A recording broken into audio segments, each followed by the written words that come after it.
तो ex officio chairman होते हैं वो। अब एक्स ऑफिशियो चेयरमैन कैसे होते हैं वो, कि एक्स ऑफिशियो का मतलब क्या होता है, हिंदी में कहते हैं इसे पदेन। तो जैसे ही वो राष्ट्रपति बन जाते हैं, ठीक है, उपराष्ट्रपति वाइस प्रेसिडेंट, जैसे ही वो वाइस प्रेसिडेंट बनते हैं तो उनमें ऑफिशियल मतलब पद ग्रहण करते ही, जैसे ही वो उपराष्ट्रपति का पद संभालते हैं, जैसे ही उस पोस्ट पे वो पदेन बैठते हैं, वैसे ही वो काउंसिल ऑफ स्टेट के भी चेयरमैन बन जाते हैं। ठीक है, काउंसिल ऑफ स्टेट के लिए कोई अलग से चेयरमैन का चुनाव या वो नहीं होगा।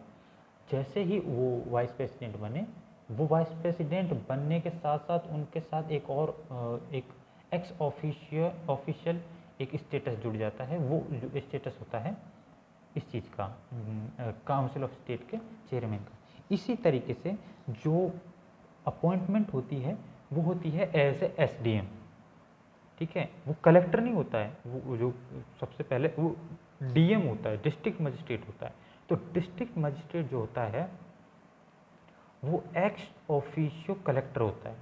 यानी कि जैसे ही वो डीएम बनता है वो ऑटोमेटिकली ऑफिशियल एक एक्स ऑफिशियो उसके साथ एक पोस्ट आ जाती है कलेक्टर की। जैसे उपराष्ट्रपति के पास काउंसिल ऑफ स्टेट के चेयरमैन की आ जाती है, उसी तरीके से डीएम के पास कलेक्टर की आ जाती है। ठीक है, ये होता है एक्स ऑफिशियो। तो सेक्शन 21 यही कहता है, अपॉइंटमेंट ऑफ एक्स ऑफिशियो।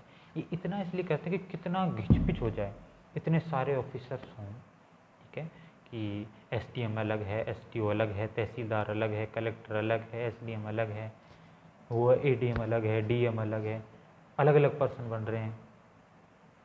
तो कितना घिचपिच हो जाएगा, और काम कौन करेगा, मतलब रेवेन्यू कहाँ से आएगा, उनकी तनख्वाह कहाँ से आएगी। 1.5-2 लाख तनख्वाह होती है इनकी, कहाँ से ला के देंगे। ठीक है, जैसे अगर आपने गौर करा हो, अपने भी जुडिशरी में भी ऐसा होता है, जो डीजे होता है, डिस्ट्रिक्ट जज होता है, वही सेशन जज होता है। अगर वो क्रिमिनल मैटर्स में बैठ रहा होता है तो सेशन जज होता है, वो सिविल मैटर्स में बैठा होता है तो डिस्ट्रिक्ट जज होता है ना। तो ये दो काम साथ करने होते हैं इनको, क्योंकि इतना वर्कलोड होता नहीं है पास खास तौर पे। ठीक है, तो ये इसके जो हैं ये कोर्ट्स एंड ऑफिसेज हैं।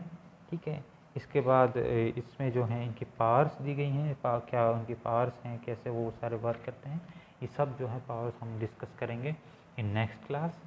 अभी तक इतना ही। इससे रिलेटेड कोई क्वेरी या कुछ भी हो तो आप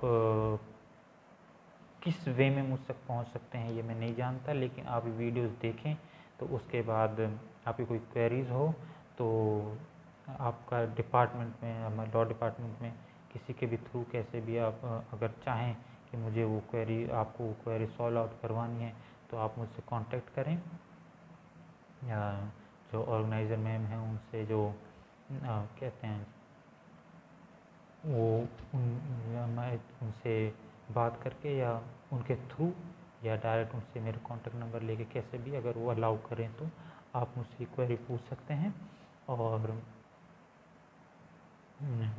थ्रू एनी मीडियम। और नहीं तो जब हम मिलेंगे तब आप इसे लिख के रखें, क्योंकि मैंने तो क्वेश्चन लिख लिए हैं जो मुझे पूछने हैं। इसी क्लास में जो मैंने बताए हैं वही क्वेश्चन मैं पूछूंगा। ठीक है, तो याद रखिएगा, सबसे नया डिस्ट्रिक्ट क्या है मैं पूछूंगा। प्रतापगढ़ है, वापस बता रहा हूँ, याद रखना। Thank you. 2008 में। Thank you very much.